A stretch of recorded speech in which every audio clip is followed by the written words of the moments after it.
ಮಾಸಿಕ 3ನೇ ಶನಿವಾರದ ತತ್ವಚಿಂತನೆ ಕಾರ್ಯಕ್ರಮದ ವೇದಿಕೆ ಮೇಲೆ ಆಶೀನರಾದಂಥ ಗುರುಬಂಧುಗಳಾದಂಥ ಹಿರಣ್ಣನವರಲ್ಲಿಯೂ, ಶಂಕರಣ್ಣನವರಲ್ಲಿಯೂ ಹಾಗೂ ಮಲ್ಲಿಕಾರ್ಜುನವರಲ್ಲಿಯೂ ತಮ್ಮೆಲ್ಲರಲ್ಲಿಯೂ ನಾನು ವಂದನೆಗಳನ್ನು ತಿಳಿಸುತ್ತಾ, ಸುಖ ಸ್ವರೂಪರೇ,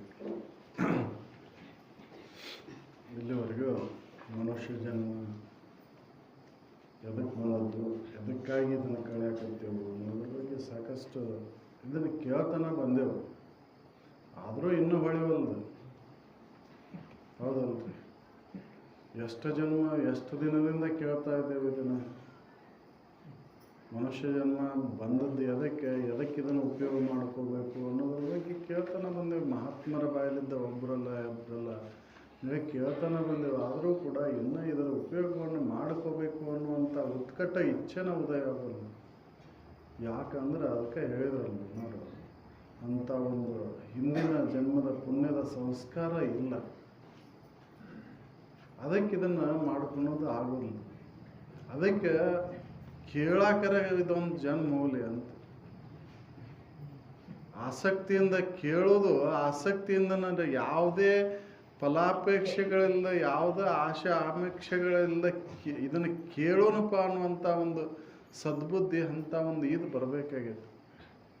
ನಾವು ಎದಕ್ಕೆ ಕೇಳಕ್ಕೆ ಬಂದರೆ ಎದಕ್ಕೆ ಬಂದಿರ್ತೇವೆ ಅಂದರೆ, ಏನೋ ಬಂದ್ರೆ ಪೀಡೆ ಪಿಶಾಸಿಗಳು ಹೋಕ್ಕವು, ಅಥವಾ ಜಡ್ಡು ಜಾಪತ್ರೆಗಳು ಹೋಕ್ಕವು, ಅಥವಾ ಲೌಕಿಕ ತೊಂದರೆಗಳು ಬಾಧೆಗಳು ಅದು ದೂರಕ್ಕೆ ಅವು ಬರೋದ ಬಿಡೋದಿಲ್ಲ. ಅವು ಇದನ್ನು ಕೇಳದೆ ಇರು, ಅವು ಮಾತ್ರ ಬರೋದ ಬರೋಳ ದುಃಖವನ್ನು ಅನುಭವಿಸದೆ ಬೇರೆ ಪರಿಹಾರನ ಅದಕ್ಕಿಲ್ಲ ಅಂತ ಹೇಳ್ಯಾರ. ಪರಿಹಾರ ನಾವು ಹುಡುಕಕ್ಕೆ ಹೋಗಬಾರ್ದು, ಹುಡುಕಕ್ಕೆ ಹೋಗ್ಯವ. ಅವನು ಬಂದದ್ದೆಲ್ಲ ಬರಲಿ ಅಂಥೇಳಿ ಕ್ಯಾಕೆ ಹೊಡಿಯೋದಿಲ್ಲ, ಹೌದಲ್ರಿ?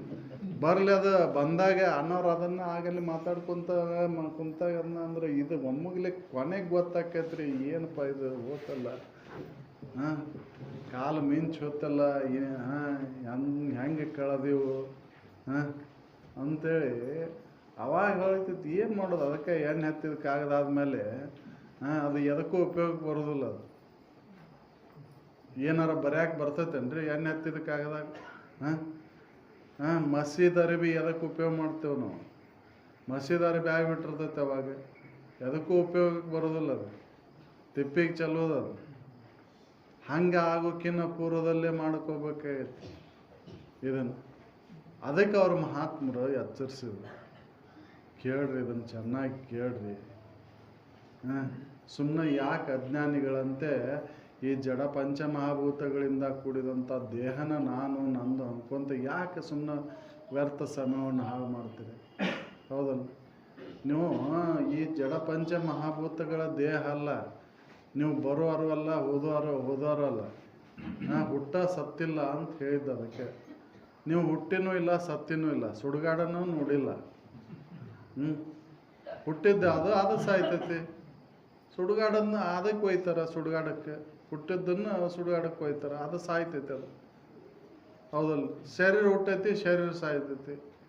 ನೀವು ಶರೀರಕ್ಕೆ ಸಾಕ್ಷೀಭೂತರಾಗಿದ್ದೀರಲ್ಲ, ಹೌದಲ್ಲ? ಶರೀರದ ಅವಯವಗಳನ್ನು, ಅಂಗಗಳನ್ನು, ಅದರ ಆದಂಥ ನೋವನ್ನು, ನಲಿವನ್ನು ಹೇಳ್ತೀರಿ. ನೀವು ಹೇಳುವವರು ಬೇರೆ ಇದ್ದಾಗ ಹೇಳಲಿಕ್ಕೆ ಬರ್ತೈತಿ ಹೊರತಾಗಿ ನೀವು ಆದರೆ ಹೇಳಲಿಕ್ಕೆ ಬರೋದಿಲ್ಲ. ಅದಕ್ಕೆ ನೀವು ಸಾಕ್ಷಿ ಅದಿರಿ ಅಂತ ಮಹಾತ್ಮರ ಅನುಭವಗಳು ಹೇಳ್ತಾನೆ ಬಂದಾರ. ಚೈತನ್ಯ ರೂಪ ನೀನಾಗಿದ್ದು ಜಡ ಪಂಚ ಮಹಾಭೂತಗಳ ದೇಹನ ನೀನೇ ನಂಬೆ. ಅಜ್ಞಾನಿಯಲ್ಲವೇ ಜೀವನೇ, ನೀನು ಸುಜ್ಞಾನಿ ಎಂದು ನುಡಿವರೆ ಯಾರು ನಿಮಗೆ ಅಂತಾರ ಸುಜ್ಞಾನಿಗಳಂತೆ? ಹೌದಲ್ಲ? ಜಡ ಪಂಚ ಮಹಾಭೂತರ ಮಲಮೂತ್ರದ ಗಡಿಗಿನ ನಾನು ನಂದು ಅಂತ ಹೇಳ್ಕೊಂತ ಹೊಂಟೆವು. ಇದನ್ನ ಅಟ ಸಿಂಗಾರ ಮಾಡ್ಕೊಂಡು ಇದನ್ನು ಚಂದ ಕಾಣಬೇಕು, ಇನ್ನಟ್ಟು ಇದನ್ನು ಮಾಡಬೇಕು ಅಂತ ಹೊಂಟೆವು. ಇದು ಎಷ್ಟು ದಿನ ಅದು ಎಷ್ಟು ಇದನ್ನು ಮಾಡಿದ್ರು ಇದು ಚಂದಗೇಡಿ ಆಗೋದ, ಚಂದ ಅಂತೂ ಇದಿಲ್ಲ. ಹೌದಲ್ಲ? ಅದಕ್ಕೆ ಅಪೌರ ಚಂದ ಅನ್ನುವಂಥ, ಸುಂದರ ಅನ್ನುವಂಥ ಶಬ್ದ ಪ್ರಯೋಗ ಮಾಡೋಕೆ ಹೋಗ್ಬೇಡ್ರಿ. ಸುಂದರ ಅಂದ್ರೆ ಮಬ್ಬಿನ ಕೊಳ್ಳ ಅಂತದು. ಹೌದಲ್ಲ, ಮಬ್ಬಿನ ಕೊಳ್ಳದು, ಮಬ್ಬು ಬರಸ್ತೈತಿ, ವಿಕಾರ ಆಗುದ. ಯಾವುದು ಸುಂದರ ಐತಿ? ಸತ್ಯವಸ್ತು ಸುಂದರ ಐತಿ. ಸತ್ಯಂ ಶಿವಂ ಸುಂದರಂ ಅಂತ ಹೇಳಿದ್ವಿ. ಯಾವುದು ಸತ್ಯ ಐತಿ ಅದು ಸುಂದರ ಐತಿ. ಅದ ಶಿವರೂಪ ಅಂದ್ರೆ ಆನಂದ ರೂಪ, ಮಂಗಲ ರೂಪ, ಪರಿಪೂರ್ಣ ರೂಪ. ಅಂಥ ವಸ್ತು ನಾನದೇನೆ ಅಂತ ತಿಳ್ಕೊಬೇಕೈತಿ. ಅದಕ್ಕೆ ಹೇಳಿದ್ದವರು, ನಿನ್ನೊಳೆಯುವುದು ಸತ್ಯಪದ ಅನುಭವದಿಂದ ನೋಡು ನೋಡಲೇ ಜೀವನೇ ನೀನೇ ಮುಕ್ತ ಅಂತ. ನಿನ್ನೊಳಗೈತದ ಸತ್ಯಪದ ಅನ್ನೋದು, ಹೊರಗಿಲ್ಲ. ಹೊರಗೆ ಹುಡುಕಾಕತ್ತಿ ಅದನ್ನು, ಅದಕ್ಕೆ ಬಳಲಿಕೆ ಐತಿ. ಹಂಗೆ ಆಗಬೇಕು ಅಂತ ನೀ ಪ್ರಯತ್ನ ಮಾಡಾಕತ್ತಿ, ಏನೇನೋ ಕಲ್ಪಿಸ್ಕೊಂಡು ಇವೆಲ್ಲ ಬಾಹ್ಯ ದೇವರುಗಳನ್ನು ಕಲ್ಪಿಸ್ಕೊಂಡೇವು ನಾವು. ಯಾರೂ ನೋಡಿಲ್ಲ ಕರೆ ಅವನ ನೋಡೇವನ್ರಿ. ಯಾರನ್ನ ದುರ್ಗವ್ನ ನೋಡೇವೋ, ದ್ಯಾಮವ್ನ ನೋಡೇವೋ, ಹೌದಲ್ಲ, ಪರಮೇಶ್ವರನ ನೋಡೇವೋ, ಯಾರನ್ನ ನೋಡೇವೋ, ಗಣಪತಿನ ನೋಡೇವೋ, ಯಾರನ್ನ ನೋಡೇವೋ? ಇವೆಲ್ಲ ಕಲ್ಪಿತ. ಹೌದಲ್ಲ, ಕಲ್ಪಿತ ದೇವತೆಗಳನ್ನ ಕಲ್ಪಿಸ್ಕೊಂಡು ಭಾವಿಸ್ಕೊಂಡು ಬಳಲಾಕತ್ತೇವು. ಅದಕ್ಕೆ ಈ ಭಾವನೆಯನ್ನು ಕಳ್ಕೊ. ನೀನು ಅನ್ಯತಾ ಭಾವನೆಯನ್ನು ಕಳ್ಕೊ, ಸದ್ಭಾವನೆಯನ್ನು ಬೆಳೆಸ್ಕೊ. ಅಂದ್ರೆ ನಾನಾ ಸುಖರೂಪವಾದಂಥ ಸತ್ಯವಸ್ತು ಅದೇನೆ, ನನಗೆ ಅನ್ಯವಾಗಿ ಇನ್ನೊಂದು ಯಾವುದೂ ಇಲ್ಲ. ನಾ ಈ ಜಡ ಪಂಚಮಹಾಭೂತಗಳ ದೇಹ ಅಲ್ಲ, ನಾನು ಇದನ್ನೆಲ್ಲವನ್ನು ಅರಿತಕ್ಕಂಥ ಅದೇನೆ, ಸಾಕ್ಷಿ ಅದೇನೆ ಅನ್ನುವಂಥ ವಿಚಾರವನ್ನು ನಾವು ಸತತ ಕೇಳ್ತಾ ಹೋದಾಗ ಅದು ಗಟ್ಟಕೈತಿ. ನಮಗೆ ಇದನ್ನು ಕೇಳಿಲ್ಲಲ್ಲ ಮೊದಲೇಕೆ ಏನು ಕೇಳ್ಕೊತ ಬಂದೆವು? ಈ ಶರೀರ ಭಾವನೆಯನ್ನು ಗಟ್ಟಿಗೊಳಿಸ್ತಕ್ಕಂಥ ಶಬ್ದಗಳನ್ನು, ಆ ಶಬ್ದ ಪ್ರಯೋಗವನ್ನು ಅದನ್ನು ಕೇಳ್ತಾನ ಬಂದೆವು ನಾವು. ಹೌದಲ್ಲ, ಅದಕ್ಕೆ ಇದು ಗಟ್ಟಿಯಾಗೈತಿ. ದೇಹ ಭಾವ ಗಟ್ಟಿಯಾಗೈತಿ, ಜಗದ್ಭಾವ ಗಟ್ಟಿಯಾಗೈತಿ, ವಿಷಯ ಭಾವಗಳು ಗಟ್ಟಿಯಾಗ್ಯಾವು. ಈ ಜಗದ್ಭಾವ, ವಿಷಯ ಭಾವ, ದೇಹ ಭಾವವನ್ನು ಅಳಿಬೇಕಲ್ಲ. ಅಳದಾಗ ಈ ಅತ್ಯಂತ ದುಃಖ ನಿವೃತ್ತಿ ಅನ್ನೋದು. ಅಲ್ಲಿವರೆಗೂ ದುಃಖವನ್ನು ದೂರ ಆಗೋದಿಲ್ಲ, ಬಾಧೆಗಳು ಇರೋದ. ಇವು ಎಲ್ಲಿವರೆಗೂ ಈ ಜಗದ್ಭಾವ, ದೇಹ ಭಾವ, ವಿಷಯ ಭಾವಗಳು ಇರ್ತಾವೋ ಅಲ್ಲಿವರೆಗೂ ದುಃಖಗಳು ಇರೋದ, ಬಿಡುವುದಿಲ್ಲ ಅವು. ಯಾಕೆ? ಬರ್ತಾವು ಹೊಕ್ಕವು. ಬರೋದು ಹೋಗೋದನ್ನ ನೋಡಿದಾಗ ಅದು ದುಃಖ ತಂದು ಕೊಡ್ತೈತಿ. ಬಂದಾಗ ಹೀಗೆ ಆಕೈತಿ, ಹೋದಾಗ ದುಃಖ ಆಕೈತಿ. ಹೌದಲ್ಲ, ಏನೋ ಅದು ವಿಷಯ ವಸ್ತುಗಳ ಪ್ರಾರಬ್ಧಕ್ಕನುಸಾರವಾಗಿ ಬಂದು ಅಂದ್ರೆ ಸುಖ ಅನಿಸ್ತೈತಿ. ಅದು ಪ್ರಾರಬ್ಧಕ್ಕನುಸಾರವಾಗಿ ಹೋದು ಅಂದ್ರೆ ದುಃಖ ಆಕೈತಿ. ಆ ದುಃಖದ ಕೊರಗಿನೊಳಗೆ ಜನ್ಮವನ್ನು ಕಳ್ಕೊಂಡು ಬಿಡ್ತೇವೆ ನಾವು. ಬಂದಾಗ ಹೆಂಗೆ ಬಂತು ಅನ್ನೋದನ್ನು ವಿಚಾರ ಮಾಡೋದಿಲ್ಲ, ಹೋದಾಗಿಂದ ಹಿಡ್ಕೊಂಡು ಕುಂತು ಬಿಡ್ತೇವೆ. ಹೌದಲ್ಲ, ಬಂದಾಗ ಹೆಂಗೆ ಬಂತಪ್ಪ, ಇದು ಯಾಕಾರ ಬಂತು ಅಂತ ವಿಚಾರ ಮಾಡ್ಯವನು ಇಲ್ಲ.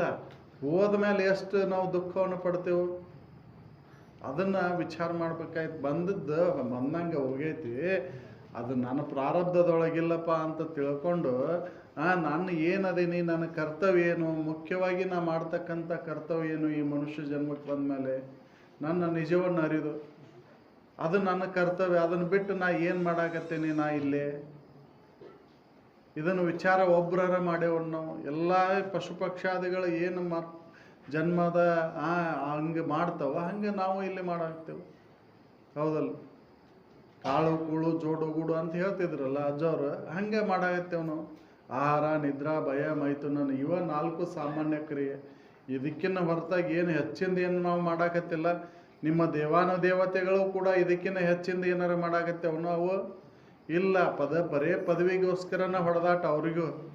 ನಾ ಮೇಲಾಗಬೇಕು, ನಾ ಮೇಲಾಗಬೇಕು, ಒಬ್ಬರಕ್ಕೊಬ್ಬರು ಬಡ್ದಾಡಿ ಒಬ್ರಕ್ಕೊಬ್ಬರು ಕಾಲು ಜಗ್ಗಾಕತ್ತಾರ. ಅದಕ್ಕೆ ಹಿಂಗಾಗಿ ಯಾರೂ ಮೇಲ ಆಗಕ್ಕೆ ಆಗವಲ್ಲ. ಹಾಗೆ ಇಲ್ಲಿಯೂ ಕೂಡ ನಾವು ವಿಷಯ ವಸ್ತುಗಳ ಸಲುವಾಗಿನ ಹೋರಾಟ. ಯಾವ ವಿಷಯ ವಸ್ತುಗಳಿಂದನೂ ಕೂಡ ಸುಖವನ್ನು ಹೊಂದಲಿಕ್ಕೆ ಆಗೋದಿಲ್ಲ. ಅದಕ್ಕೆ ಅವರು ಮಹಾತ್ಮರು, ಅನುಭವಗಳು ಬಿಡ್ರಿ, ಇದನ್ನು ವಿಷಯ ವಸ್ತುಗಳ ಮೇಲಿನ ಆಸಕ್ತಿಯನ್ನು ಕಡಿಮೆ ಮಾಡ್ಕೋರಿ, ವೈರಾಗ್ಯವನ್ನು ತಾಡ್ರಿ, ಅದನ್ನು ವಿವೇಕದಿಂದ ಸಾಧಿಸ್ರಿ. ನೋಡ್ರಿ, ಅದರೊಳಗಿನ ದೋಷಗಳನ್ನು ನೋಡಿ ಅರಿದು ಕೈ ಬಿಡ್ರಿ. ಅವನು ಹಂಗೆ ಯಾರೋ ಹೇಳ್ತಾರ ಅಂತ ಬಿಡೋದಲ್ಲ, ಅದರೊಳಗಿನ ದೋಷಗಳನ್ನು ನಾವು ಅರಿಬೇಕಲ್ಲ.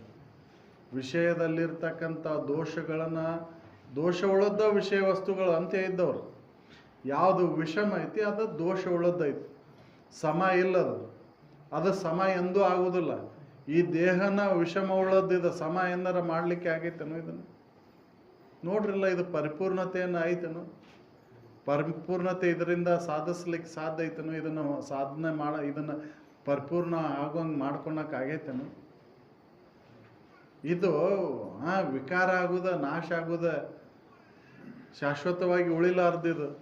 ಯಾಕೆ ಒಂದು ಇಲ್ಲಿ ಒಂದು ಭಾಗ ಗುರ್ತಿಸ್ತೇವೆ ಇದನ್ನು. ಹೌದು, ಪರಿಪೂರ್ಣ ಇಲ್ಲ, ಇದು ಅಪೂರ್ಣ ಐತಿ. ಇದು ಆಕಾರ ಐತಿ, ಇದು ವಿಕಾರ ಆಗುದ. ಅದಕ್ಕೆ ವಿಕಾರ ಆಗ್ತಕ್ಕಂಥದ್ದು ನಾನು ಅಂತ ತಿಳ್ಕೊಂಡು ಕುಂತೇವಲ್ಲ, ಈ ಭಾವನೆಯನ್ನು ಕೈ ಬಿಡ್ಬೇಕಾಯ್ತು.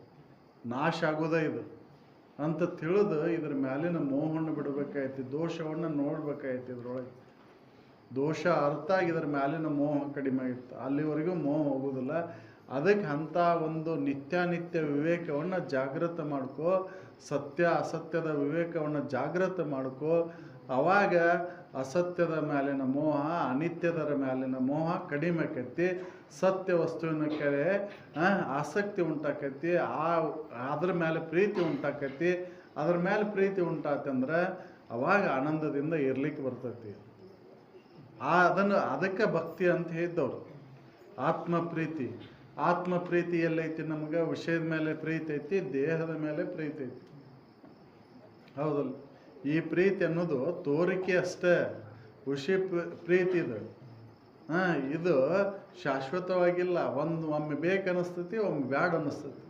ಬೇಸರಿಕೆಯನ್ನು ತಂದು ಕೊಡ್ತೈತಿ ಇದು. ಶೋಕ ಮೋಹಾದಿಗಳನ್ನು ತಂದು ಕೊಡ್ತೈತಿ ಇದು. ಅದಕ್ಕೆ ಇದನ್ನ ಮ್ಯಾಲಿನ ಮೋಹವನ್ನು ಕಳ್ಕೋಬೇಕಾಯ್ತು. ಅದಕ್ಕೆ ಇದು ಹೆಂಗೈತಿ ಅನ್ನೋದನ್ನು ನೋಡ್ಕೊಯ್ದು ಸಾಕು ಅಂತ ಅವಾಗ ಬಿಡಾಕ್ ಬರ್ತೈತಿ.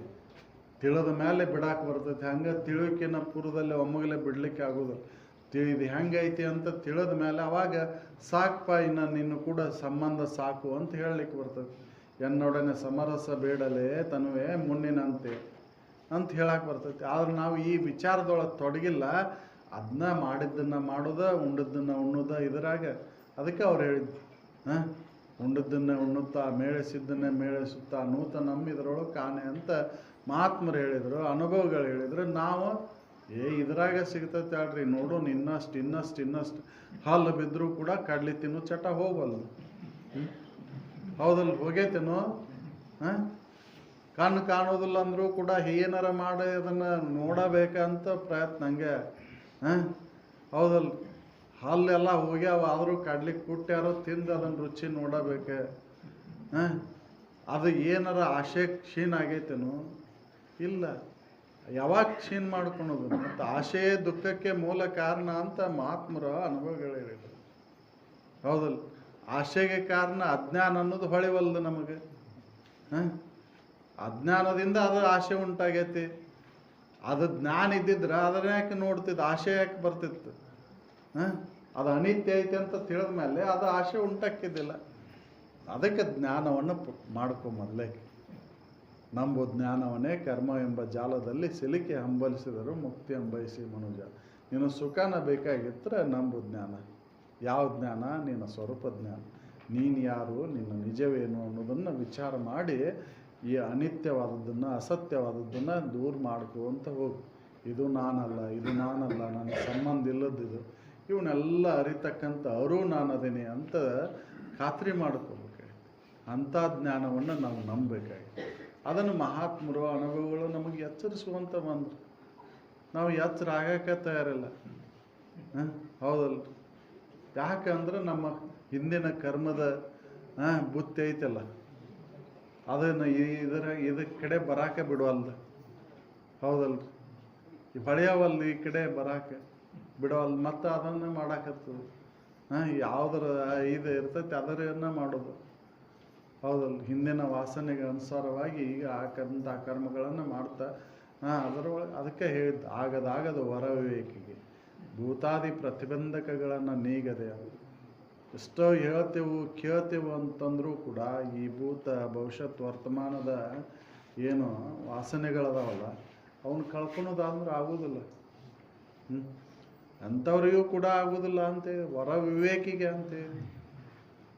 ವರ ವಿವೇಕ ಐತಿ, ಆದ್ರ ಕಡೆ ಅಂಥ ಸಂದರ್ಭದೊಳಗೆ ಅದನ್ನು ಉಪಯೋಗ ಮಾಡಿಕೊಂಡಿಲ್ಲ. ಮಂದಿಗೆ ಕೇಳಾಕ ಭಾಳ ಇದನ್ನು ಮಾಡ್ತೇವೆ. ವಿವೇಕದ ಮಾತನ್ನು, ಜ್ಞಾನದ ಮಾತನ್ನು ಹೇಳ್ತೇವೆ, ಆದರೆ ಸ್ವತಃ ನನಗೆ ಬಂದಾಗ ಹೌದಲ್ಲ, ಅವಾಗ ಇದಕ್ಕೆ ಅನ್ವಯಿಸ್ಕೋಬೇಕಲ್ಲ, ಅವಾಗ ಅನ್ವಯಿಸೋನಂಗಿಲ್ಲ. ಅದಕ್ಕೆ ಅವಾಗ ಗಟ್ಟಿ ಆಗಿರಬೇಕು ಅಂತ. ಅದಕ್ಕೆ ಅನ್ನೋರು ಹೇಳಿದ್ದು, ತನು ಯೋಗದಳು ಏನನ್ನು ನೆನೆಯುತ್ತೀವೋ ಅಂಥ ಜನ್ಮವನ್ನು ಪಡಿತೀನಿ. ಅದಕ್ಕೆ ಅವಾಗ ಇದು ಗಟ್ಟಿ ಆಗ್ಬೇಕಲ್ಲ. ಭೂತ ವರ್ತಮಾನ ಭಾವಿ ಏನು ಇವದಾವಲ್ಲ ವಾಸನೆಗಳು, ಅವನ್ನ ಕಳ್ಕೋಬೇಕಾಗೈತಿ. ಅವನು ವಿವೇಕ ದ್ವಾರನ ನಾಶ ಮಾಡ್ಕೋಬೇಕಾಗೈತಿ. ಜ್ಞಾನಾಗ್ನಿಯಲ್ಲಿ ಅವನು ಸುಡಬೇಕಾಗೈತಿ. ಹುರಿದ ಬೀಜ ಹುಟ್ಲಾರ್ದು ಹೆಂಗೋ ಹಂಗೆ ಆ ರಾಗಿ ಎಂಬತಕ್ಕಂಥ ಬೀಜವನ್ನು ನಾವು ಹುರಿಬೇಕಾಗೈತೆ. ಅದು ಜ್ಞಾನಾಗ್ನಿಯಲ್ಲಿ ಹುರಿದಾಗ ಅದು ಮೆಳಕಿದ್ ನಾಟೋದಿಲ್ಲ. ಅದನ್ನು ಹುರ್ಯಾಕ ತಯಾರಿಲ್ಲ ನಾವು. ಯಾಕಂದ್ರೆ ಜ್ಞಾನಾಗ್ನಿ ಹಚ್ಚೇ ಇಲ್ಲಲ್ಲ ನಾವು. ಜ್ಞಾನಾಗ್ನಿ ಹಚ್ಚಬೇಕಲ್ಲ. ಅದಕ್ಕೆ ಅದು ಹತ್ತಬೇಕಂದ್ರೆ ನಿರಂತರ ಪ್ರಯತ್ನ ಅಂಥವ್ರ ಸಂಘ. ಆ ಸಂಘದೊಳಗೆ ಇದ್ದಾಗ ಅಲ್ಲಿ ಲಕ್ಷ್ಯ ಕೊಟ್ಟು ಇಚ್ಛೆಯಿಂದ ಇದರೊಳಗೆ ತೊಡಗಿದಾಗ ಅವಾಗ ಜ್ಞಾನದ ಜ್ಯೋತಿ ಹತ್ತೈತಲ್ಲ. ಅವಾಗ ಅದು ಕಿಡಿ ಹತ್ತೈತಲ್ಲ. ಅವಾಗ ಉತ್ಕಟ ಇಚ್ಛೆ ಅವಾಗ ಬೆಳೀತೈತಿ. ಹೌದಪ್ಪ, ಇದನ್ನು ಸ್ವಾರ್ಥಕತೆ, ಇದರ ಜನ್ಮದ ಸ್ವಾರ್ಥಕತೆಯನ್ನು ನಾ ಮಾಡಿಕೊಳ್ಳಬೇಕು. ಬಂದೈತಿದು ಏನೋ ಹೆಂಗೋ ಬಂದುಬಿಟ್ಟೈತಿ. ಈಗ ಮನುಷ್ಯ ಜನ್ಮ ಸಿಕ್ಕೈತಿ, ಇದನ್ನು ಕಳ್ಕೋಬಾರ್ದು. ಮುಂದೆ ಯಾವಾಗ ಬರ್ತೈತೋ ಗೊತ್ತಿಲ್ಲ. ಮತ್ತೆ ಈಗ ಬಂದೈತಲ್ಲ, ಇದರ ಉಪಯೋಗ ಮಾಡ್ಕೋಬೇಕಲ್ಲ. ಇದ್ರ ಉಪಯೋಗ ಮಾಡಿಕೊಳ್ಳಾರ್ದ ಹಂಗೆ ಹೋತಂದ್ರೆ ಮತ್ತೆ ಎಷ್ಟು ಜನ್ಮಕ್ಕೆ ಬರ್ತೈತೋ ಏನೋ. 84 ಲಕ್ಷ ರಾಶಿ ಹೌದಲ್ಲ. ಯಾವ್ಯಾವ ಜನ್ಮದೊಳಗೆ ಯಾವ್ಯಾವ ರೀತಿಯಾಗಿ ತಿರುಗಬೇಕಾಕತ್ತು ಹೇಳಲಿಕ್ಕೆ ಬರೋದಿಲ್ಲ. ಮುಂದೆ ಏನಾಗಿ ಗಿಡ ಮರ ಆಗಿ ಹುಡ್ತೈತೋ, ಪಶು ಪಕ್ಷಿ ಆದಿ ಆಗಿ ಹುಡ್ತೈತೋ, ಕ್ರಿಮಿಕೀಟ ಆಗಿ ಹುಡ್ತೈತೋ ಹೇಳಲಿಕ್ಕೆ ಬರೋದಿಲ್ಲ. ಅದಕ್ಕೆ ಈಗ ಲಘುನ ಮಾಡ್ಕೋಬೇಕಾಗೈತಲ್ಲ. ಅದಕ್ಕೆ ತಳುವುದೇ ಮಾಡ್ಕೋದೆ ಯಾವುದು ಅಂದ್ರೆ ಭವಹರಣ. ತಡ ಮಾಡದೆ ಮೊದಲೇ ಕೆಲಸ ಯಾವುದು ಅಂದ್ರೆ ಮನುಷ್ಯ ಜನ್ಮದ ಕೆಲಸ ನನ್ನ ನಿಜವನ್ನು ಅರಿದು. ಆ ನಿಜವನ್ನು ಅರಿದ ನಾನು ಹಂಗೆ ಸುಮ್ಮನೆ ಈ ಕಾಳು ಕೂಳು ಜೋಡಿಗಾಗಿನ ವ್ಯರ್ಥ ಸಮಯವನ್ನು ಹಾಳು ಮಾಡಿಕೊಂಡು ಇದರೊಳಗೆ ಸುಖ ಕಾಣ್ತೇನೆ ಅಂದ್ರೆ ಎಂದೂ ಸಾಧ್ಯ ಇಲ್ಲ. ಯಾವಾಗೋ ಸಿಕ್ಕಿಲ್ಲಿದು ಈಗ ಯಾವಾಗ ಸಿಗ್ಬೇಕು ಅದ್ರಾಗೆ. ಹೌದಲ್ಲ. ಉಸುಕಿನಾಗ ಯಾವಾಗ ಎಣ್ಣೆ ಬರ್ಬೇಕು. ಹೌದಲ್ಲ. ತೌಡ ಕುಟ್ಟಾಕತ್ತೇವೆ ನಾವು. ಕಾಳು ಯಾವಾಗ ಬರ್ಬೇಕು. ಆ ತೌಡು ಕುಟ್ಟೋದು ಬಿಟ್ಟು ಭತ್ತ ಕುಟ್ಟಿದ್ವಿ ಅಂದ್ರೆ ಕಾಳು ಅಕ್ಕಿ ಬರ್ತಿದ್ದು. ಅಕ್ಕಿ ಎಲ್ಲ ತಕೊಂಡು ತೌಡು ಬಿಟ್ಟಿದ್ರಾಗ ಅದ್ರಾಗ ಕುಟ್ಟಾಕತ್ತೇವೆ ನಾವು. ಅಕ್ಕಿ ಅದಾವ ಮಾಡ್ತಾವ ಅಂತೇಳಿ. ಹೌದಲ್ಲ. ನೋಡಿರಿ ನೀವು, ಆ ಬಂಗಾರದ ಸಿಗ್ತೈತೆ ಅಂತ ಹಂಗೆ ಅವರು ಇದರ ಸ್ಮಶಾನದನ್ನು ಬೂದಿ ತೊಗೊಂಡು ನೀರಾಗ ಎದ್ದು ತೆಗಿತಿರ್ತಾರೆ. ಯಾವಾಗ ಸಿಗ್ಬೇಕದು? ಹೌದು. ಏಟ್ ಸಿಗ್ತೈತೆ ಅದು. ಇಡುದ ಒಂದು ಚೂಕ್ ಇಟ್ಟಿರ್ತಾರ. ಅದಕ್ಕೆ ಕರಿಗೆ ಬೂದಿಯಾಗಿ ಹೋಗಿರ್ತೈತಿ. ಇದು ಇವ್ರಿಗೆ ಯಾವಾಗ ಸಿಗ್ಬೇಕು? ಹಂಗಾಗೈತಿ ನಮ್ಮ ಪರಿಸ್ಥಿತಿ. ಇದ್ರಾಗ ಹುಡುಕುದ ಹಂಗೆ ತಿಪ್ಪಿ ಕೆಬರ್ದಾಗ ಕೋಳಿ ಕೆಬರ್ದಂಗೆ ಕೆಬರಾಕತ್ತೇವು. ಯಾವಾಗ ಹೊಟ್ಟೆ ತುಂಬೇಕು ಅದಕ್ಕೆ? ಏನು ಹಂಗೆ ಆಗೈತಿ ನಮ್ಮ ಜೀವನ. ಮನುಷ್ಯ ಜನ್ಮಕ್ಕೆ ಬಂದಮೇಲೆ ಹೊಟ್ಟೆನಾಗೆ ಕೆಬರಾಕತ್ತೇವು. ಕಾಳಿನಾಗೆ ಕೆಬರಿದ್ರೆ ಅವು ಇದು ಬರ್ತಿತ್ತು. ಅದಕ್ಕೆ ಮನುಷ್ಯ ಜನ್ಮ ಬಂದೈತಿ. ಏನೋ ಯಾವುದೋ ಜನ್ಮದ ಪುಣ್ಯದ ಫಲ ಇದು. ಈಗ ಪುಣ್ಯ ಮನ್ನ ಮಾಡಿದಾಗ ಅದಕ್ಕೆ ಅಲ್ಲಿ ಏನಾಗುತ್ತೆ ಅಂದ್ರೆ ಇಂಥ ವಿಚಾರಗಳನ್ನು ಗಟ್ಟಿಗೊಳಿಸ್ಕೊಳ್ಳೋಕೆ ಸಾಧ್ಯ ಐತಿ. ಅದ್ರ ಸಲುವಾಗಿ ಆದರೂ ಪುಣ್ಯ ಮಾಡು ಅಂತ ಹೇಳಿದ್ರು. ಪುಣ್ಯ ಮಾಡಬೇಕು. ಎದಕ್ಕೆ ಮಾಡಬೇಕಾಗೈತಿ? ಈ ವಿಚಾರವನ್ನು ಗಟ್ಟಿಗೊಳಿಸ್ಕೊಳಕ್ಕೆ, ಅಂತಃಕರಣ ದೋಷಗಳನ್ನು ಕಳ್ಕೊಳಕ್ಕೆ, ಪರಿಪೂರ್ಣತೆಯನ್ನು ಪಡೀಲಿಕ್ಕೆ ಪುಣ್ಯ ಕರ್ಮಗಳನ್ನು ಮಾಡಬೇಕಾಯ್ತು. ಹೆಂಗೆ ಮಾಡು? ಯಾವುದೇ ಫಲಾಪೇಕ್ಷೆಗಳಿಲ್ಲದೆ ಮಾಡು. ನಾವು ಅಪೇಕ್ಷೆ ಇಟ್ಕೊಂಡು ಮಾಡ್ತೇವೆ. ಹೌದಲ್ರಿ. ಹಕ್ಕಿಗೆ ನೀರು ಕುಡಿಸೋದ್ರಿಂದ, ಅರವಟ್ಟಿಗೆಗಳನ್ನು ಕಟ್ಸೋದ್ರಿಂದ, ದಾನ ಮಾಡೋದ್ರಿಂದ ನನಗೆ ಇನ್ನಷ್ಟು ವೃದ್ಧಿ ಆಕೈತಿ, ಇನ್ನಷ್ಟು ಸಿಗ್ತೈತಿ ಅಂತ ಮಾಡ್ತೇವೆ. ಅದನ್ನು ಮಾಡೋಕೆ ಹೋಗ್ಬೇಡ. ಅದು ಕಾಮನೆ, ಅದು ಬಯಕೆ. ಆ ಬಯಕೆ ನಿನ್ನನ್ನು ಏನು ಮಾಡ್ತೈತಿ ಅಂದ್ರೆ ಪುನಃ ಜನ್ಮಕ್ಕೆ ಹಾಕ್ತೈತಿ. ಅದಕ್ಕೆ ಅಂಥದ್ರಿಂದ ನಿನಗೆ ಆತ್ಮಜ್ಞಾನ ಆಗೋದಿಲ್ಲ, ಆತ್ಮ ಸಾಕ್ಷಾತ್ಕಾರ ನಿನ್ನನ್ನು ನೀ ತಿಳಿಲಿಕ್ಕೆ ಆಗೋದಿಲ್ಲ. ನೀನು ಯಾವುದೇ ಫಲಾಪೇಕ್ಷೆಗಳನ್ನಿಲ್ಲದೆ ನಾಳೆ ಅವ ಉಪಯೋಗಕ್ಕೆ ಬರ್ತಾನ ಅಂತ ಇವತ್ತು ಅವಾಗ ಏನ ಕೇಳಿದ್ರೆ ಅದನ್ನು ಕೊಡೋದು, ಇಲ್ಲಾಂದ್ರೆ ಕೊಡೋಂಗಿಲ್ಲ. ಹೌದಲ್ಲ? ಹಂಗೆ ನಾವು ಮಾಡ್ತೇವೆ. ಅದನ್ನು ಮಾಡಕ್ಕೆ ಹೋಗ್ಬೇಡ. ನಾಳೆ ಅದು ಉಪಯೋಗಕರ ಬರಲಿ ಬಿಡಲಿ, ಅವಾಗೀಗ ನಾ ಸಹಾಯ ಮಾಡಬೇಕಾಗೈತಿ ನನ್ನ ಶಕ್ತಿಗೆ ಅನುಸಾರವಾಗಿ, ನನ್ನ ಶಕ್ತಿಗೆ ಅನುಸಾರವಾಗಿ ಸಹಾಯ ಮಾಡೋದು. ಅದು ಶರೀರದಿಂದ ಇರಲಿ, ವಾಣಿಯಿಂದ ಇರಲಿ, ಮನುಷ್ಯನಿಂದ ಇರಲಿ, ಅದಕ್ಕೆ ಹಂಗೆ ಸಹಾಯ ಮಾಡಿ. ನೀ ಅಪೇಕ್ಷೆ ಇಟ್ಕೊಂಡು ಮುಂದೆ ಅನುಕೂಲ ಆಗಲಿ, ಅವನು ಮುಂದೆ ಅನುಕೂಲ ಆಕ್ಕವ ನಮಗೆ ಅಂತ ಮಾಡೋದಕ್ಕೆ ಪುಣ್ಯ ಅಂದಿಲ್ಲ. ಅದರಿಂದ ಪುಣ್ಯ ಸಿಗೋದಿಲ್ಲ, ಮತ್ತು ಹುಟ್ಟು ಸಾವುಗಳಿಗೆ ಕಾರಣ ಆಗುತ್ತೆ. ಅದಕ್ಕೆ ಈ ಕರ್ಮ ಅಂತಕ್ಕಂಥದ್ದು ಒಂದು ಜಾಲಿದು, ಪುನಃ ಹುಟ್ಟಾಕ ಕಾರಣ ಆಕೈತಿ. ಅದಕ್ಕೆ ಕರ್ಮದಿಂದ ದೂರ, ಕರ್ಮ ಮಾಡಕ್ಕೆ ಹೋಗಬೇಡ. ನೀವು ಏನೂ ಬೇಡ ನೀನು ಸತ್ಕರ್ಮಗಳು ಬೇಡ, ದುರಿತ ಕರ್ಮನೂ ಬೇಡ. ಯಾಕೆ? ಒಂದು ಬಂಗಾರದ ಬೇಡಿ, ಒಂದು ಕೆಬ್ಬಣದ ಬೇಡಿ ಕೆಲಸ ಏನು? ಬೇಡಿ ಕೀಲಿಕಾಯಿ ಬಂಗಾರದಾದ್ರೆ ಆದ್ರೇನು, ಅದು ಕೆಬ್ಬಣದಾದ್ರೆ ಆದ್ರೇನು? ಹೌದಲ್ಲ? ಕೀಲಿ ಹಾಕಕ್ಕಲ್ಲ, ಅದು ಬಾಗಿಲ ಹಾಕಿ ಭದ್ರ ಮಾಡಕ್ಕೆ. ಹಂಗೆ ಬಂಗಾರದ ಬೇಡಿದು, ಒಂದು ಕೆಬ್ಬಣದ ಬೇಡಿ ಬಂಧಿಸ್ಲಿಕ್ಕೆ ಕಾರಣ ಅರ್ಥಾಗಿ, ಮತ್ತೆ ಅದಕ್ಕೂ ಉಪಯೋಗಕ್ಕಿಲ್ಲವು. ಬಂಗಾರದ ಬೇಡಿ ಏನು ಕೊಳ್ಳ ಹಾಕ್ಕೊಂಡು ಅಡ್ಡಾಡಕ್ಕೆ ಬರ್ತೈತೆ ಅದು? ಇಲ್ಲ. ಹೌದಲ್ಲ? ಹಂಗೆ ಅದಕ್ಕೆ ಇವು ಪುಣ್ಯನೂ ಬೇಡ, ನನಗೆ ಪಾಪನೂ ಬೇಡ, ನನ್ನ ನಿಜವನ್ನು ಅರಿದು ನಾನು ಈ ಮುಕ್ತನ ಆಗ್ಬೇಕು. ಅಷ್ಟೇ ಮನುಷ್ಯ ಜನ್ಮದ ಕರ್ತವ್ಯ. ಅಂಥ ಒಂದು ಕರ್ತವ್ಯದ ಕಡೆ ನಾವು ಲಕ್ಷ್ಯ ಕೊಡಬೇಕಾಗಿದೆ. ಮಹಾತ್ಮರು ಎಲ್ಲ ಎಚ್ಚರಿಸ್ತಾರೆ, ಯಾಕೆ ಬಂದಿರಿ ನೀವು ಇಲ್ಲಿ? ಬರೀ ಅದನ್ನು ಮಾಡೋದಾದ್ರೆ ಇದೇ ಅದಕ್ಕೆ ಬೇಕಾಗಿತ್ತು. ಅವು ವ್ಯವಸ್ಥಿತವಾಗಿ ಮಾಡ್ತಾವಲ್ಲ, ಯಾವ ಚಿಂತೆ ಇಲ್ಲ, ಯಾವುದು ಕೊರತೆ ಇಲ್ದಂಗೆ ಮಾಡ್ತಾವಲ್ರಿ ಅವು. ಹೌದಲ್ರಿ? ಏನಾರ ಕೊರತೆ ಆಗೈತೇನೋ ಅವಕ್ಕೆ? ನಮಗೆ ಎಲ್ಲ ಮುಂಜಾಲಿದ್ದ ಸಂಜೆ ಥರ ಬರೀ ಚಿಂತೆಯೊಳಗೆ. ಒಂದಿಲ್ಲ ಅಂದ್ರೆ ನಡೆಯೋದಿಲ್ಲ ನಮ್ಮ ಜೀವನ. ಮನುಷ್ಯ ಜನ್ಮ ಒಂದು ಇಲ್ಲ ಅಂದ್ರೆ ನಡೆಯೋದಿಲ್ಲ. ಬರೀ ಉಪ್ಪಿಲ್ಲ ಅಂದ್ರೆ ನಡೆಯೋದಿಲ್ಲ ನಮಗೆ. ಹೌದಲ್ರಿ? ಆದ್ರೆ ಅವಕ್ಕೆ ಏನಾರ ಐತೇನೋ? ಯಾವ ನೈಸರ್ಗಿಕವಾಗಿ ಹೆಂಗದಾವ ಹಂಗೆ ಸ್ವೀಕಾರ ಮಾಡ್ತಾವೆ. ನಾವು ಎಲ್ಲ ಬೆರಕೆ ಮಾಡ್ಕೊಂಡು ಇನ್ನಷ್ಟು ರುಚಿ ಕಾಣ್ಬೇಕು, ಇನ್ನಷ್ಟು ಇದಾಗಬೇಕಂತೇಳಿ ಹಂಗೆ ಹೋರಾಟ ಮಾಡ್ತೇವೆ. ಆ ರುಚಿ ಕಂಡು ಸುಖ ಕಾಣಬೇಕು ಅಂತ ಹೊಂಟೇವೆ ನಾವು. ಅದರೊಳಗೆ ಯಾವ ಸುಖ? ನೀ ಎಷ್ಟೇ ಅಮೃತವನ್ನು ಉಂಡ್ರೂ ಕೂಡ ಇದು ಏನು ಮಾಡ್ತೈತಿ ಅಂದ್ರೆ ಹೊಲಸ ತಯಾರು ಮಾಡ್ತೈತಿ. ನಾಲ್ಗೆ ತುದಿ ಮೇಲೆ ಇರುತ್ತಾನ ಅದು ರುಚಿ. ಇಳ್ಕ್ಲಿಕ್ಕೆ ಬಿತ್ತೆ ಅಂದ್ರೆ ಹೋತು. ಉಪ್ಪೂ ಇಲ್ಲ, ಖಾರನೂ ಇಲ್ಲ. ಹೌದಲ್ಲ? ಏನೂ ಇಲ್ಲ, ಹೋಗಿಬಿಡ್ತೈತೆ ಅದು.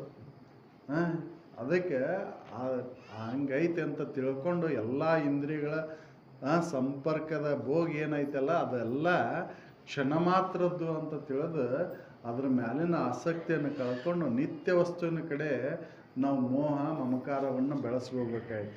ಅನಿತ್ಯ ವಸ್ತುವಿನ ಮೇಲಿನ ಮೋಹ ಮಮಕಾರವನ್ನು ಕಡಿಮೆ ಮಾಡ್ಕೋತ ಹೋದಾಗ ಅವಾಗ ಒಂದಿಲ್ಲ ಒಂದು ದಿನಕ್ಕೆ ಈ ನಿತ್ಯ ವಸ್ತುವಿನ ನಾನದೇನೆ ಅನ್ನೋದಂಥ ವಿವೇಕ ಜಾಗೃತ ಆಗಿ ಅದು ಖಾತ್ರಿ ಆದಾಗ ಅಲ್ಲಿ ಆನಂದನ ಆನಂದ ಐತಿ. ಅದು ಹೇಳಲಿಕ್ಕೆ ಬರೋದಿಲ್ಲ. ಅದು ಹೆಂಗೈತೆ ಅಂದ್ರೆ ಸಾಕಾಗೋದಿಲ್ಲ, ಮತ್ತೊಂದು ಬೇಕನ್ಸೋದಿಲ್ಲ. ಅದು ಆ ಸ್ಥಿತಿಯನ್ನು ಮುಟ್ಟಿದ ಮೇಲೆ ಮತ್ತು ಅದು ಸಾಕು ಅನಿಸೋದಿಲ್ಲ, ಅದು ಬೇರೊಂದು ಬೇಕನ್ಸೋದಿಲ್ಲ. ಆದರೆ ಇವೆಲ್ಲ ಹೆಂಗದಾವು? ನೀ ಎಷ್ಟೇ ಗಳಿಸಿದ್ರು ಕೂಡ, ಎಷ್ಟೇ ಅವನು ಪಡೆದ್ರೂ ಕೂಡ, ಎಷ್ಟೇ ಸಂಗ್ರಹ ಮಾಡಿದರೂ ಕೂಡ ಮತ್ತೊಂದು ಬೇಕನ್ನಿಸ್ತದೆ. ಹೌದಲ್ಲ? ಒಂದು ಅಗದಿ ಅರ್ಬಿ ಅಂಗಡಿ ಒಳಗೆ ಅಗದಿ ಚಲೋ ಬಟ್ಟಿನ ತೊಗೊಂಡು ಖರೀದಿ ಮಾಡ್ಕೊಂಡು ಅಂಗಿ ಹೊಲಿಸಿ ಹಾಕ್ಕೊಂಡ್ರು ಕೂಡ ಇನ್ನೊಬ್ರು ಅಂಗಿ ತೊಟ್ಟದ್ರ ಕಡೆನ ಲಕ್ಷ್ಯ ಇರ್ತೈತಿ. ಹೌದಲ್ಲ? ತಾಯಂದಿರಿಗಂತೂ ಅವ್ರಿಗಂತೂ ಇನ್ನೊಬ್ರು ಸೀಟಿ ಹುಟ್ಟಿದ್ರ ಮೇಲೆ ಇನ್ನೊಬ್ರದ್ದಾಗಿನ್ನೋದ್ರ ಮೇಲೆ ಲಕ್ಷ್ಯ.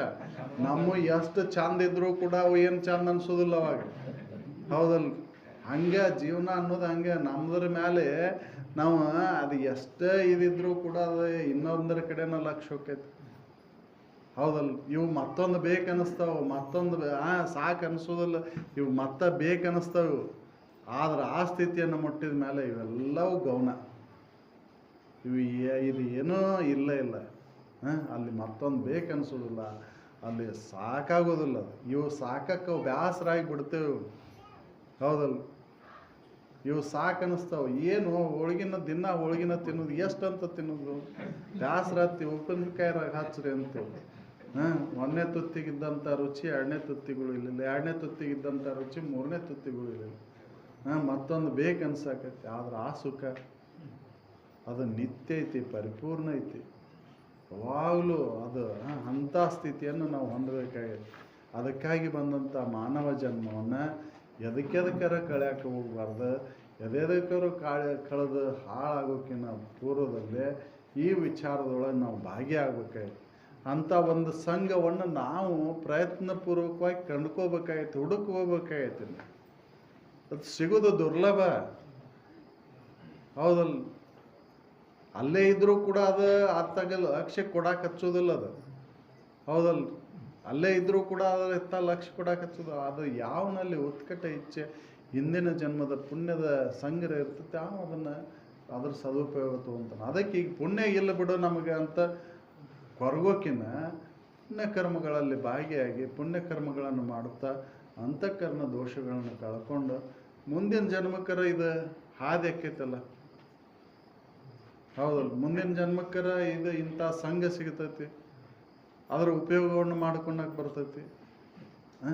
ಅದು ಬಿಟ್ಟು ನಮಗೆ ಆಗೋದ ಇಲ್ಲ ಬಿಡ್ರಿ, ನಮ್ಮಂಥವ್ರಿಗೆಲ್ಲದ, ಅಂಥವ್ರಿಗೆ ಅಷ್ಟ ಅವ್ರಿಗೆ ಅಷ್ಟ ಅಂತಂದ್ರೆ ಬಂದದ್ದು ಅದಕ್ಕೆ ನೀನು ಅಂಥ ಸಂಘವನ್ನು ಮಾಡಿ ಈ ಜನ್ಮವನ್ನು ಸಾರ್ಥಕ ಮಾಡ್ಕೊತೇನೆ ಅಂತನ ಬಂದು ಈ ಜನ್ಮಕ್ಕೆ. ಮತ್ತು ಬಂದು ಕೂಡ ಮತ್ತು ನೀ ಏನು ಮಾಡಾಕತ್ತಿ ಅಂತಂದ್ರೆ ಅದ ಪಶು ಪಕ್ಷಾದಿಗಳ ಜೀವನ ಕ್ರಮವನ್ನು ಸಾಗಿಸಿದ್ರೆ ಏನು ಮಾಡೋದು, ವ್ಯರ್ಥ ಅಲ್ಲ.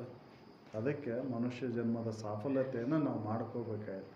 ಮನುಜ ಕುಲದ ಜನ್ಮದ ಲಾಭ ಯಾವುದಂದ್ರೆ ತಾನು ಯಾರಂತ ತಿಳಿದು, ನಮಗೆ ಯಾರು ಅನ್ನೋದು ಗೊತ್ತಿಲ್ಲ, ಅದನ್ನು ಗೊತ್ತು ಮಾಡಿಕೊಡ್ತಾರೆ ಅನುಭವಗಳು.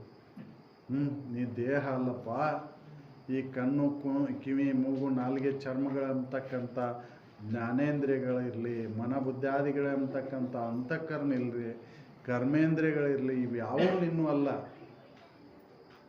ನೀನು ಇವಕ್ಕೆಲ್ಲಕ್ಕೂ ಅಧಿಪತಿ ಅದಿ, ಸಾಕ್ಷಿ ಅದಿ, ನೀನು ಅರುವದಿ. ನೀನು ಆ ಅರುವ ನಿನ್ನ ನಿಜ ಸ್ಥಿತಿ ಐತಿ ನೋಡು, ಅದನ್ನು ತಿಳ್ಕೊ. ಅದನ್ನು ತಿಳ್ಕೊಂಡು ಸುಮ್ಮನೆ ಉಳ್ಕೊ ಅಂತ ಹೇಳ್ತಾರೆ. ಅಂಥ ಒಂದು ಕಾರ್ಯದೊಳಗೆ, ಅಂಥ ಒಂದು ವ್ಯವಸ್ಥೆ ಒಳಗೆ ನಾವು ತೊಡಗಿ ನಮ್ಮ ಜನ್ಮವನ್ನು ಸಾರ್ಥಕ ಮಾಡ್ಕೋಬೇಕಾಗೈತಿ. ಅದಕ್ಕೆ ನಾವು ಹೆಚ್ಚೆಚ್ಚು ಪ್ರಯತ್ನವನ್ನು ಮಾಡಿ ಆದಷ್ಟು ಸಂಘ, ಉತ್ತಮರ ಸಂಘ, ಉತ್ತಮ ವಿಚಾರಗಳಲ್ಲಿ ಸಾತ್ವಿಕ ಚಿಂತನೆ ಒಳಗೆ ತೊಡಗಿ ಈ ಜನ್ಮವನ್ನು ಸಾರ್ಥಕ ಮಾಡಿಕೊಂಡು ಅಂತೇಳಿ ನಾನು ಒಂದೆರಡು ಮಾತನ್ನು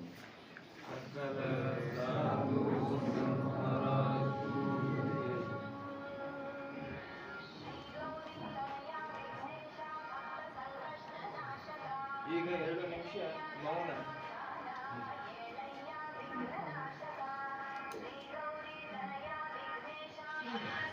ಹೊರಗೆ ಬರಾಕವಲ್ಲ ಅಂತದ್ದು.